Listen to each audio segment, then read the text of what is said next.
बिहार में सत्ता परिवर्तन को लेकर राजनीतिक गहमागहमी चरम पर है और जेडीयू की तरफ से आज विधायक दल की बैठक बुलाई गई है और बैठक की शुरुआत हो चुकी है, जिसमें मुख्यमंत्री नीतीश कुमार की अध्यक्षता में नई सरकार के गठन पर भी मुहर लगने की संभावना है। इसी को लेकर हमारे बिहार संपादक एसके राजीव जुड़े हुए हैं सीधा सीएम आवास के बाहर से। हम एसके राजीव से बात करेंगे, जानने की कोशिश करेंगे कि क्या तस्वीर है सीएम आवास के बाहर, कितनी हलचल है, क्या कुछ आगे होने की संभावना है। नहीं, देखिए काजल, दरअसल इस वक्त हम सीएम हाउस के पास मौजूद हैं और हम आपको नजारा दिखाना चाहेंगे कि अगर आप देख पा रही होंगी तो ये देखिए सीधे सामने जो है वो राजभवन है और ये बगल में सीएम हाउस है। अभी यहाँ पर फिलहाल जेडीयू के विधायकों के साथ जो है वो नीतीश कुमार की बैठक शुरू हो गई है। पटना में जेडीयू कार्यालय, जेडीयू के नेताओं के आवास पर जश्न भी शुरू हो गया है और वहीं दूसरी तरफ बीजेपी की भी जो है वो बैठक हो रही है। और जब अब थोड़ी देर बाद जो है वो बीजेपी के नेता यहाँ पहुंचेंगे जब जेडीयू की बैठक खत्म हो जाएगी और उसके बाद फिर कंबाइंड एनडीए की बैठक होगी जिसमें कि जेडीयू, बीजेपी और जीतन राम मांझी की पार्टी के तमाम विधायक उसमें मौजूद रहेंगे। और उसके बाद जो विधायकों के समर्थन का जो पत्र है जो कि ऑलरेडी बीजेपी और जीतन राम मांझी की पार्टी की तरफ से कल देर रात नीतीश कुमार को दे दिया गया है, उस पत्र को लेकर के नीतीश कुमार फिर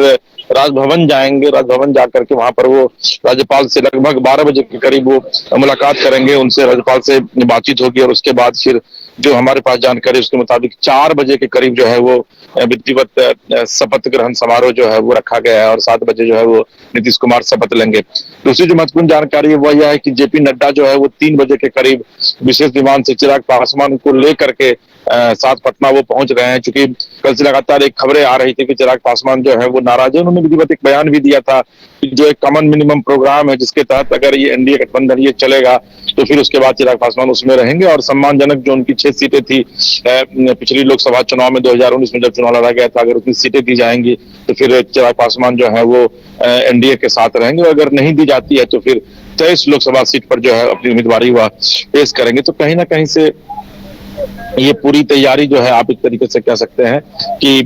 बीजेपी के द्वारा की गई है ताकि जो जीतन राम मांझी जो उनके साथ है वो उपेंद्र कुशवाहा जो है वो और चिराग पासवान उनकी नाराजगी जो है वो कम से कम जग जाहिर नहीं हो और उनको वो साथ लेकर चल सके। एक और महत्वपूर्ण जानकारी मिल रही है कि आज जो सरकार का ओथ होगा उसमें विधिवत नीतीश कुमार बतौर मुख्यमंत्री उसमें शपथ लेंगे। इसके अलावा 2 उप मुख्यमंत्री रहेंगे जिसमें कि रेणु देवी और सुशील मोदी का नाम भी सामने आ रहा है। हालांकि अभी तक ये कंफर्म नहीं किया गया है बीजेपी की तरफ से कि कौन उप मुख्यमंत्री रहेंगे। और इसके अलावा 3 मंत्रियों का जो है वो शपथ ग्रहण करवाया जाएगा, यानी कुल मिलाकर के आज 9 लोग जो है वो शपथ ले सकते हैं। और उसके बाद फिर प्रॉपर तरीके से जब सरकार का गठन होगा उसके बाद फिर जो और कैबिनेट के उनके अन्य सहयोगी हैं उनको बाद में शपथ दिलाया जाएगा। तो पूरी तरीके से तैयारी जो है वो शुरू हो चुकी है। और दूसरी तरफ जो है आप देखेंगे कि सुरक्षा की भी मुकम्मल व्यवस्था की गई है। हम आपको दिखाएंगे कि किस तरीके से देखिए सुरक्षा कर्मी की यहाँ पर तैनाती की गई है और 250 एक्स्ट्रा फोर्सेज जो है यहाँ पर 250 एक्स्ट्रा फोर्सेज जो है वो फिलहाल अभी लगाए गए हैं। जो सीएम हाउस के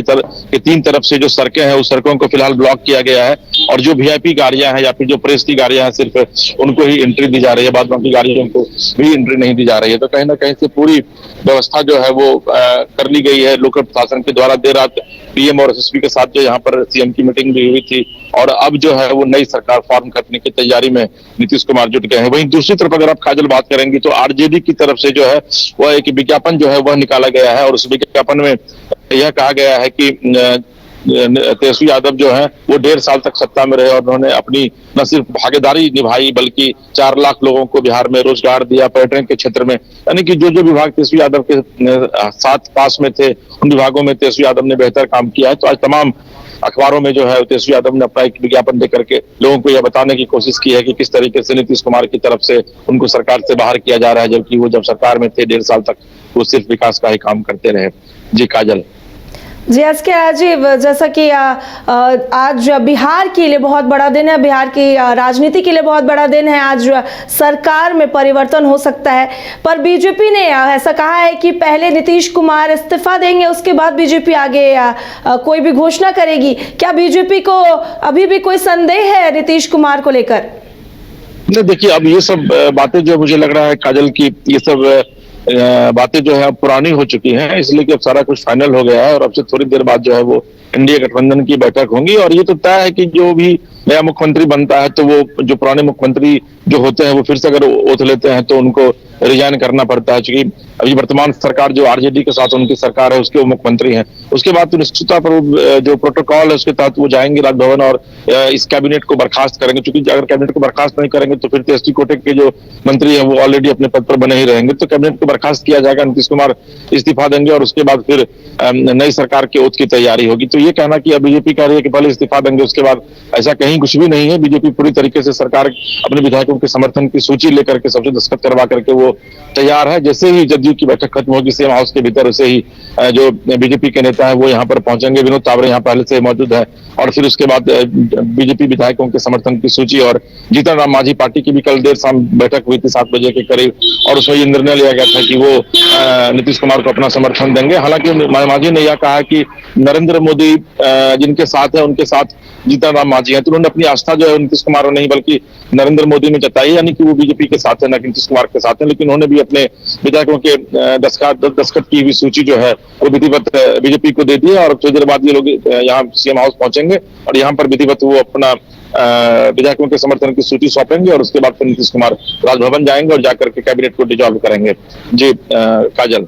जी एस के राजीव, एक तरफ जहां जेडीयू की बैठक आयोजित की गई है, इसके बाद बीजेपी और जेडीयू की भी संयुक्त बैठक की जाएगी, तो दूसरी तरफ राजद ने भी बैठक बुलाया है और अपने जितने भी विधायक हैं सबसे एकजुट रहने का भी निर्देश दिया है। क्या कुछ मायने इसके निकल कर सामने आ रहे हैं?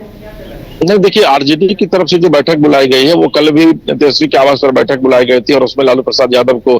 पूरी तरीके से यह अधिकार दिया गया था कि जो कोई भी निर्णय हो पार्टी हित में वो लालू प्रसाद यादव लेंगे। इसके अलावा जितने भी पार्टी के एमएलए और एमएलसी हैं उन तमाम लोगों को यह निर्देश दिया गया था पार्टी की तरफ से कि वो लोग मुख्यालय नहीं छोड़ेंगे, यानी कि राजधानी पटना जो है वो लोग नहीं छोड़ेंगे और इसके अलावा अपने मोबाइल को स्विच ऑफ वो लोग नहीं करेंगे, क्योंकि कहीं ना कहीं से आरजेडी को भी यह डर सता रहा है कि हो सकता है कि नीतीश कुमार या फिर बीजेपी जो है वो आरजेडी में सेंधमारी की कोशिश करे। तो ऐसी स्थिति में लालू प्रसाद ने यह आदेश किया और आरजेडी की आज फिर भी एक बार बैठक होगी कि किस तरीके से इस सरकार जो नई सरकार का गठन अब हो रहा है, 5 तारीख से विधानसभा का बजट सत्र है, इस सरकार को किस तरीके से घेरा जाए। तो इसको लेकर के आज विधिवत आरजेडी की भी बैठक है, लेकिन अब आरजेडी बैठक करेगी इस बतौर अपोजिशन कि किस तरीके से सरकार को घेरा जाए, किस तरीके से आरजेडी सड़क पर उतर करके आम जनता के बीच जाकर के यह बताया कि वाकई में नीतीश कुमार ने किस तरीके से धोखा देने का काम किया। और कल आपको याद होगा कि कल जो सर्वजीत जो कृषि मंत्री हुआ करते हैं इस सरकार में, उन्होंने विधिवत कल यह बात कही थी कि नीतीश कुमार आरजेडी से समर्थन मांगने के लिए आए थे, आरजेडी खुद नहीं गई थी समर्थन उनसे मांगने के लिए, और दलित और पिछड़ों को किस तरीके से इस नीतीश कुमार की सरकार में टॉर्चर किया जाएगा या फिर किया जा रहा है, ये जो है वो आरजेडी बताने की कोशिश करेगी। तो आरजेडी अपने स्तर से पूरी इस कोशिश में, इस जुगात में लगी हुई है कि वो हर एक मुद्दों को लेकर के खास करके नीतीश कुमार को टारगेट करेगी, कि नीतीश कुमार को फोकस करेगी और उसको उनको घेरने की कोशिश करेगी। जी काजल। जी एस के राजीव, आज नीतीश कुमार के शपथ को लेकर भी बात आ रही है कि आज शाम वो शपथ ग्रहण करने वाले हैं और इसी को लेकर जेपी नड्डा भी पटना पहुंचने वाले हैं, क्या कुछ कहेंगे इसको लेकर? नहीं, देखिए 4 बजे के करीब जो अभी तक जानकारी मिल रही है कि 4 बजे के करीब 12:30 बजे के करीब नीतीश कुमार राज्यपाल से राजभवन जाकर के मुलाकात करेंगे, सरकार को इस कैबिनेट को डिसॉल्व करेंगे। उसके बाद 4 बजे के करीब जो है वो शपथ ग्रहण की तैयारी की जा रही है। 4 बजे के करीब जो है वो नीतीश कुमार ओथ लेंगे और जेपी नड्डा जो है वहां पर लगभग 1:37 में दिल्ली से वहां से वो उनका विमान जो है वो टेक ऑफ करेगा और फिर पटना जो है वो 3 बजे के करीब पहुंचेंगे, 3:15 बजे के करीब वो यहाँ राजभवन पहुंचेंगे और 4 बजे के करीब जो है वो ओथ सेरेमनी यानी कि जो है वो शपथ ग्रहण समारोह, जहां तक अभी तक जानकारी मिल रही है, हालांकि इसकी हम ऑफिशियल पुष्टि नहीं करते हैं, लेकिन जो जानकारी हमारे पास है उसके मुताबिक 4 बजे करीब जो है वो नीतीश कुमार 9वें मुख्यमंत्री के रूप में, लगातार 9वें मुख्यमंत्री के रूप में शपथ ग्रहण करेंगे और उनके साथ 2 जो है वो बीजेपी के भी विधायक जो है वो बतौर उप मुख्यमंत्री शपथ लेंगे। जी काजल। जी एस के राजीव, हम अपने दर्शकों को बता दें कि लगातार ये तस्वीर आप देख रहे हैं सीएम आवास के बाहर की, जहां पर लगातार विधायकों का आने का सिलसिला शुरू था। अब जेडीयू की बैठक चल रही है, अब बैठक के बाद फिर एनडीए की संयुक्त बैठक होगी। आज तय हो जाएगा कि बिहार में सत्ता का परिवर्तन किस तरीके से होगा। फिलहाल हम अपने सहयोगी से उनका शुक्रिया करना चाहेंगे। एस के राजीव, हमारे साथ जुड़ने के लिए, हमसे बात करने के लिए आपका शुक्रिया।